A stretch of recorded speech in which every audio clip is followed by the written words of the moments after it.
So today we're going to be talking berries, primarily blackberries and strawberries. And I'm going to show you a couple of things to do right now to make sure you get the best harvest ever come next spring and summer. And you have to do it now, otherwise it won't work. If you get something out of this video, please hit the thumbs up button. It really helps and pushes out the video to others who might get an equally good amount of information from it. I hope you enjoyed the video. So depending where you are, strawberry season is probably coming to a close. All through the year, you may have seen runners like this coming out of your strawberries. And basically what it is the plant trying to reproduce. Now, the plant reproduces in two different ways, runners and seeds. So you might notice in your flower beds, strawberry baskets, whatever you're growing them in, new little seedlings coming up. You can let those be and they will grow and become a mature plant. But these are really the most prolific way they reproduce and the easiest way to help them propagate themselves. Each one of these long strings between the growths are kind of like a little umbilical cord connecting it. He's still here. They're an umbilical cord connecting it to the mother plant. 2 more days. You hear that, neighbors? When you're taking cuttings from any plant, the problem that affects most cuttings is the lack of moisture. And because you're basically asking it to do what it needs to have done all along with roots without roots. Strawberries help immensely with that because these little strings or connectors are actually like a little umbilical cord, keeping this alive until it's got its own roots and can stand on its own. So truly the mother is helping the babies get started. Now sometimes they'll find their own way and they will actually just root right in the container that you've got them growing in. And this may or may not be a good thing, depending on if you've got room in the container, which I do not. So I want to take these and propagate them to use elsewhere once they've got their own roots. And so the way to do that is by rooting them in little pots filled with potting soil. So what you're going to need is some potting soil, a tiny pot. This is actually on the bigger side of what you really need. And then you also are going to need something to hold it down. I'm using a little bobby pin, hairpin. You can also use a landscape staple or just anything that's going to anchor them into the soil. So what you need to do is take the hairpin or whatever you're using and spread it apart a little bit. And we're going to put it right where the runner, or the umbilical cord meets the little plant. And if you look on the runner itself or on this little plant piece, you're going to see it's got right where the umbilical cord joins the plant. It turns upward. The plant turns upward away from the umbilical cord. This part right here is what needs to be buried very shallowly, but buried into the soil. And a lot of times, and I can see it right here, there's already roots starting. So this is only going to take a week, maybe 2, to be fully self-sufficient. It's Self-Sufficient Sunday. Okay, so we're going to take the pin and we're going to push it down into the soil enough where you're going to be able to make sure that the bottom of that growth is in contact with the soil. We'll do the same for this one in a second pot. Now in a couple of weeks, when it has its own roots, all you have to do is snip this. You're cutting the umbilical cord because it can now stand on its own. Then you can grow it in here for just a little while longer and then plant it wherever you need to. Now the best time to do this is right around July. Before July, you want to just cut these off because all they're doing is taking energy away from the fruit of the plant.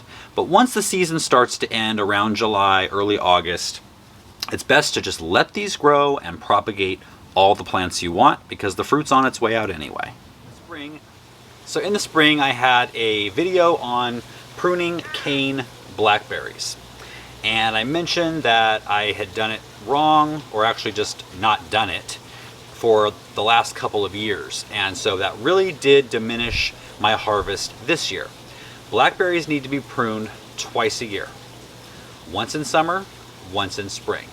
This right now is a great time to do the summer pruning. So if you have blackberries and you want a huge harvest next year, right now is when the magic happens. So cane blackberries produce blackberries in their second year. So the first year, the canes emerge from the ground and they can grow 10, 15 feet. They will also, during that same year, put on side branches, which will next year, next spring, summer, produce the fruit.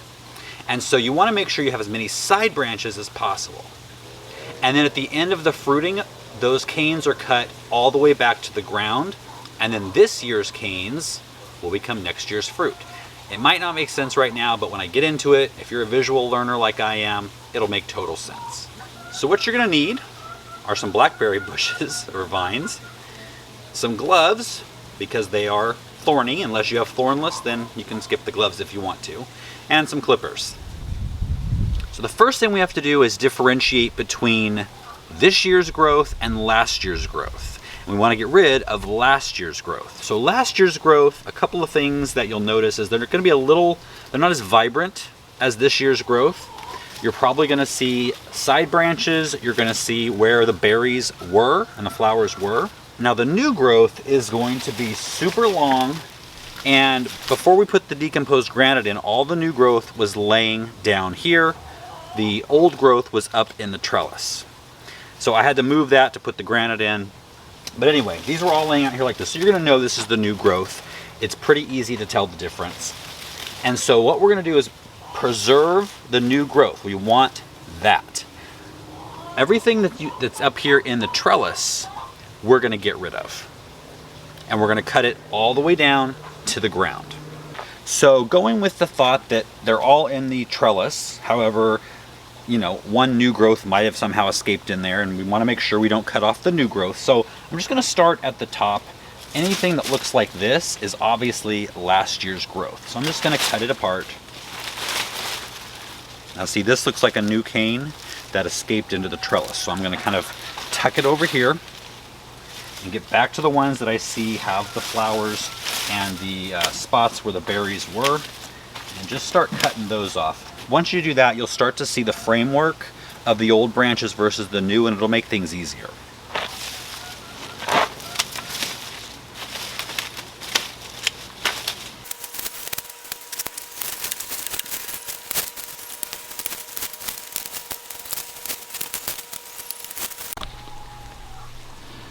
Now you can start to see the difference. You see all these old canes are growing up out of the ground and up through the trellis, and the new growth you can see is laying across the ground like this. All of this is this year's growth that we want to keep. So now that we've got all the upper growth cut off and we can see what's what, I'm just going to go follow these last year's growth right down to the ground and chop them right at the ground level. Every single one.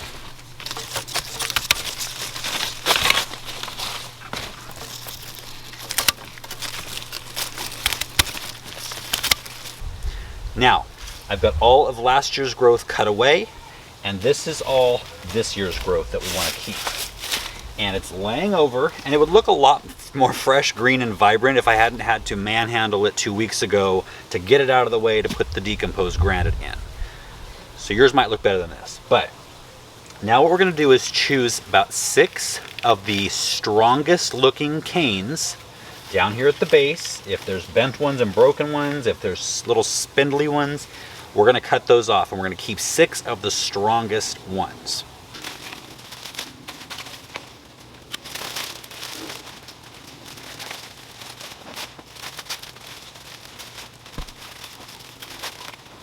I really recommend long sleeves if you can at all stand it.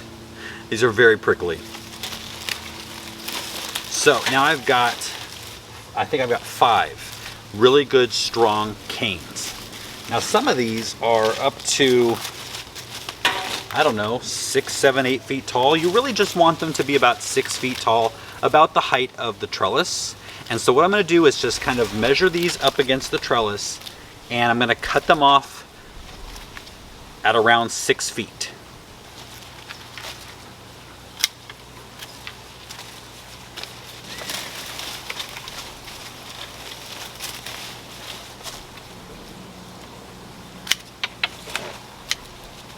Okay, we've got them all cut to the proper height, and what you're going to notice on some of these is they're going to have side branches already.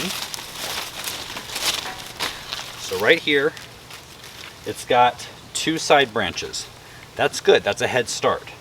I'm going to clip those side branches to 2 or 3 feet long.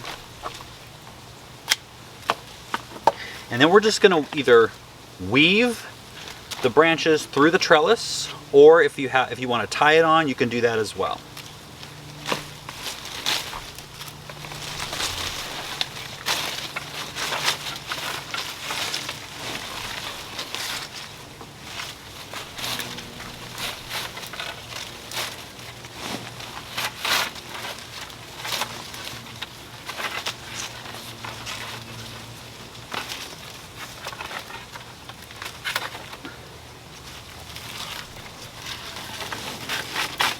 Okay, they're all up and in place.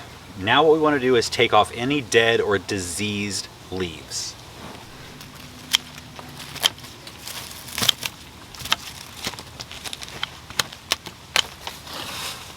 Okay, your blackberries should look like this.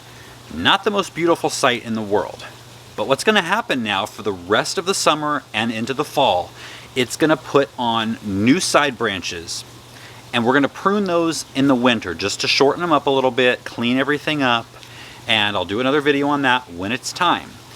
At this point, we can tie them in just to give them better shape and just kind of make sure they're kind of fanned out. When you're done, you can give them a good nitrogen feeding of something like a fish and kelp. I'm using the Neptune's Harvest fish and kelp formula. And that's going to get us a lot of side branches, because the more side branches you can grow between now and winter, the more fruit you're going to have in the spring and summer next year. So I know I had to search high and low for all of this information, and I never really found it all in one place, so I'm hoping this video did that for you in case you've been looking around. This will show you what you need to do to get a great harvest next year.